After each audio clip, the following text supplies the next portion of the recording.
بسم الله الرحمن الرحيم. Even though historically Iran is the name of Iran, usually we called it Faris, which means Persia, in most documents across the world. He insists that the country be renamed Iran because Iran is cognate with the word Aryan.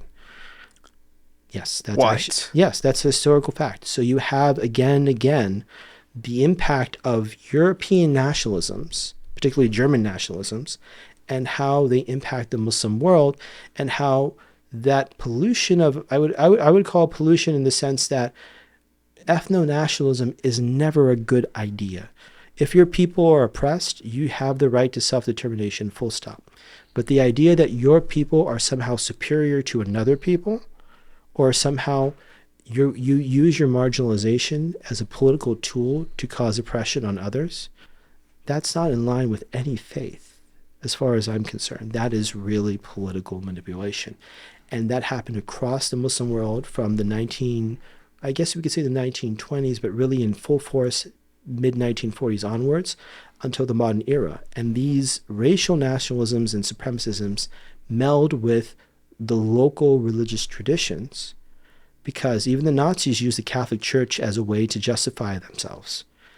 Obviously, secular nationalists in the Arab world are going to use religion to justify themselves.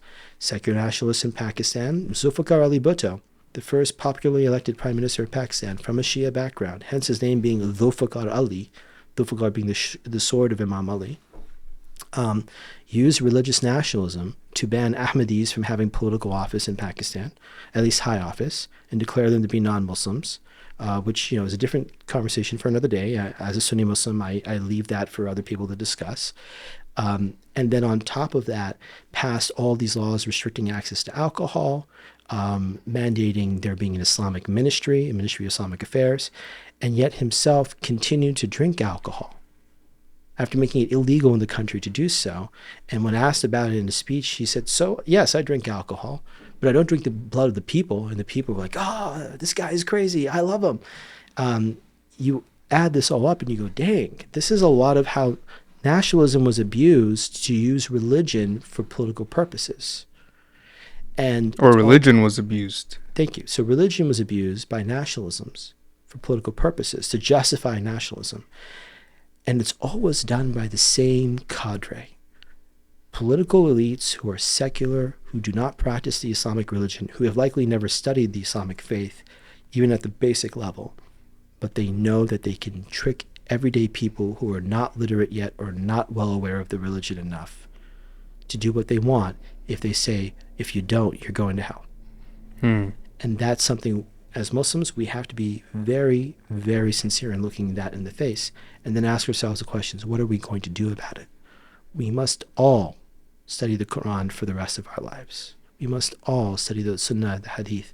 We need to search out scholars wherever they are and learn true Islam, and constantly ask ourselves, how do we apply Islam? How do we submit on a daily basis to the one true God? And it should never involve hate unless it's the hate of shaitan. Yeah. Because he's the true enemy. Because waswasu is so strong these days, the satanic whispers are so strong. It's hard for us to get out of our own way and recognize the humanity in everyone around us. The year before I graduated high school, I went to a wedding in Pakistan for a cousin who was essentially my elder brother. He was my foster brother. He lived with me for the entirety of high school and part of middle school, so he was very close to me, and he was on my father's side. And while in Pakistan, visiting Lahore and the Afghan regions and spending time with my relatives, I came across a strident nationalism, ethnic nationalism by Pakistanis that was based on two things. To be a good Muslim, one must hate Hindus and hate the West. And I'm from the West, and I knew Hindus in the West. I don't really want to hate anybody, but the nationalism that had been produced by an era of military dominance in Pakistan had created a generation of young people in every strata of society who had this hateful intolerance for America. And just so Americans can put this in perspective, it's the same way that in America they weaponize evangelicism or Christianity to hate immigrants. The Islamophobia industry. Yeah. Right? It's the same thing as the Islamophobia industry. And the reason this matters to me is because I was at a sensitive age. As a 16-year-old visiting Pakistan, I was already a very sensitive person who cared about doing the right thing and seeking out truth more than a lot of young people would. Most of my friends were partying and getting drunk. I never drank. I've never been I've always been a straight edge. I will admit on camera that once a season, I do smoke hookah. Once a season. That's my one sin. God forgive me when it comes to that, but never been into any of that stuff. Most of my friends, super secular folks, partying all the time, enjoying life to the fullest like that. That's their version of enjoyment. Mine was reading a lot of books. And so I'm in Pakistan. I'm searching for knowledge. I want to learn about the world. I want to learn about my roots. And what I come across is this virulent anti-Americanism, this virulent intolerance for the Jew, the virulent intolerance for the Hindu, virulent intolerance for the Christian, which was a product of the times. It's not Pakistaniyat. Pakistaniyat meaning Pakistaniness. It's not truly what Pakistan is about. It's not Islam either. It's not Islam either. It is a product of deliberate ethno-supremacism and nationalisms that were forced upon the people by political powers in the region, by the political elite, who by themselves, by the way, they're not religious folks, the political elite of Pakistan. They are the most irreligious people you will find. Isn't the president now an actor? Or used to be an actor? Well, I'll get into that another He's like the Kennedy of y'all. We'll put that aside for right now. I'm not going to jump into that. Yeah, don't do that. But I'm not going to attack directly people. But the irreligiosity, a lot of the political elites of Pakistan, people who are Pakistani senators, prime ministers, foreign ministers, their kids live in the West. They're generals. Their kids live in the West. They party, and they are avowed openly atheists who don't believe in the Islamic faith. And yet this political elite is ramrodding a nationalized myth, a mythical nationalism, I should say, about being Pakistani, about being Muslim, what it means to be Muslim. And the result was the tearing apart of a social fiber that was very pluralistic and very accepting in 1947 when they made Pakistan. People don't know this, but one of the founders of Pakistan is Muhammad Asad, the Jewish convert to Islam, who wrote the Quran in English, the first modern translation of the Quran in English in the 20th century. The Muhammad Asad edition is very well respected and very well researched. The Pakistani government issued emergency visas to his entirely Jewish Ashkenazi family. No one else is Muslim. After World War II, because they were supposedly in a displacement camp in Hungary.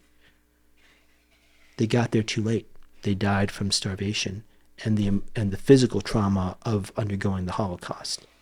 Imagine that. The Pakistani prime minister signs off on an emergency visa package to get Jews, European Jews with no background in Pakistan, to move to Pakistan because one of the co-founders of the country happens to be ethnically Jewish. Right? That's still his ethnicity. He's a Muslim or not, he's still an ethnic Jew. Yeah. That's a powerful story we have to think about, right? Yeah. And that ties back into Palestine, Israel, and whatnot. For me, so that experience was really traumatizing to see this hatred for my American identity amongst people who they're not even religious, all these folks I'm walking around. They don't pray, they don't practice Islam. They were not interested in Islam while I was visiting Pakistan. You will never find someone who is truly close to Allah that hates people. Exactly. That hates a nation. And I come back to America traumatized. And so I go on my own journey and I'm like, I don't want my Christian and Jewish friends to think that Islam means I have to kill them. I grew up in a suburb of DC that has a very large Jewish community. I think almost a quarter, if not a third of our population is Jewish. And so in college, I wanted to understand the Jewish experience in the world so that I could be a better ambassador between Muslims and Jews. And along the way with this, I was exposed to all sorts of political elements and all sorts of political causes. And I found myself, surprisingly, in the company of people who were stridently pro-Israel.